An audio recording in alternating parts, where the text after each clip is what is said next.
great if life came with a plan, a recipe which we could follow as we move down our pathway. But life doesn't happen that way, does it? No, there's bumps and lumps and cuts and bruises that get in the way. And so tonight I want to share with you about my journey and what I have found to be true. And that is, dreams do come true. And so tonight, when I talk with you, I would like to share the 4 things that have helped me get where I am today. The beliefs, the dreams, what I've got is 4 things that I want you to think about and consider as I chat with you. And one is, know your dream.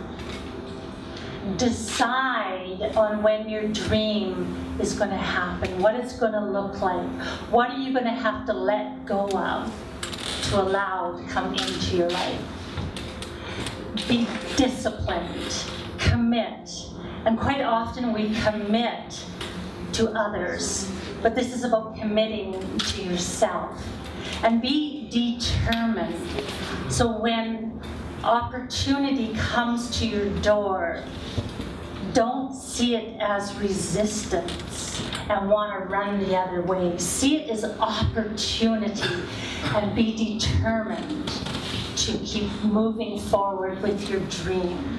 You see, my dreams started when I was little. When I was a little girl, I dreamed all the time about having a mother and a father that loved each other, and a house that was safe and secure.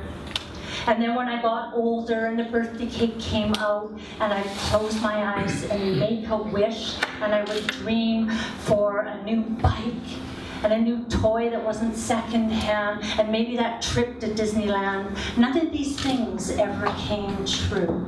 And then when I became a teenager, I dreamt about having the perfect boyfriend, just like Joanne and Wendy did. I never had the perfect boyfriend. So what does a girl feel when none of her dreams ever come true? She feels like a failure. She feels unworthy. She feels disappointment. She feels no value. So she goes through her life feeling shame. And I think I need a glass of water if there's one around. She feels shame. And when you feel shame, do you know what you do when you feel shame? It's what I did. I wore a jacket of protection. Thank you so much.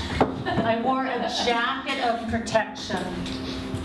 And I used to have, my protection jacket was perfection. And if I was wearing that jacket today, I wouldn't accept this water.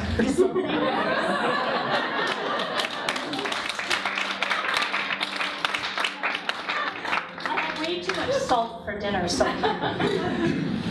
Yeah, so when you have shame, you hide behind, I hid behind a jacket. Some of you may understand that. And so mine was called perfection. And I expected perfection in every single form, in my friends, in the people that came up to me. And what perfection looks like, there is no room for error. There's never a second chance. And for myself, perfection meant if somebody was knocking on my door, if I didn't have my hair done or my clothes on, I would not answer that door. And so I had to learn to remove that jacket. And so I move into my next chapter. But I just remembered, I forgot to tell you the vital thing you need to know before I move into the next chapter. My life was up and down, full of roller coaster emotions. And when I turned 49, bang! 5 people that believed in me, trusted me, boosted me when I needed boosting, they all died. And I was very alone. And after my acute time of grieving, when I turned 50, I decided there's going to be a new chapter in my life. So the new chapter started. And in this chapter, it was going to be all about me. So tonight, as I chat, consider that tonight may be the start of celebrating, of starting a new chapter. And so my chapter was to get to know me, find me, awaken Julie, become Julie. Who is Julie? And so how did I do it? I had to let go of the old chapter. The chapter that had been running my life for 49 years. And that chapter was about all the sadness, the pain and suffering. And what I learned was that was not my story. That was somebody else's story that was put on me. And as I got to know who I was able to let go of this story. But let me remind you that I didn't let go of it. I brought it with me into my new chapter. And when I brought it in with me, it came with wisdom. It came with life's lessons and life's experience. So the shame that I felt about my past became my wisdom. And I will tell you that past was ugly. It was nasty. But you know what happened? I honor it now. I honor all the stuff, the crap, the everything that came to my way. And because I honor it, I learned what I was supposed to do in this world. I was supposed to help women with change. I was to motivate them, to tell them if that was what their story was, there is a better story. So in this chapter, I learned how to find a dream. So consider tonight a dream. You might not know the big picture, but you dream.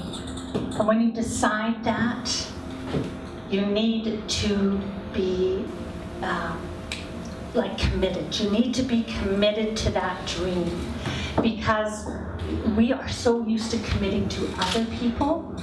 It is so hard to commit to ourselves and stay on track. So discipline, that's the word I was looking for, discipline. I had to learn to be disciplined to stay on track. And then when I was disciplined, I had to determine what to let go of and what to bring into my life.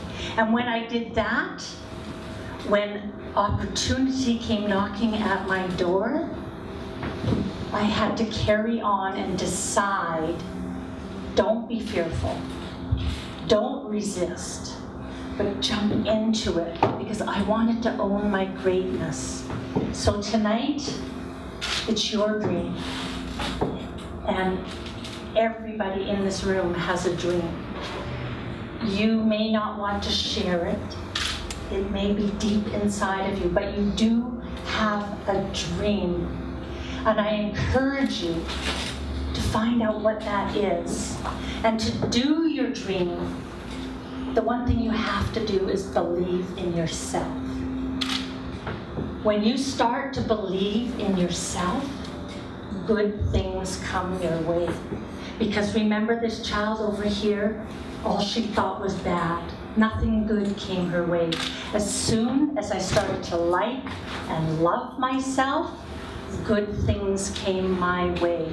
So when you are dreaming, ladies and gentlemen, and you are receiving good dreams, good presents, good things are coming your way, don't settle for good.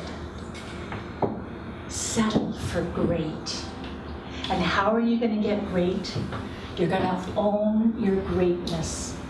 And when you own your greatness and you believe in your message and your word and forget about that past and honor it, greatness will come to you. I am living my dream.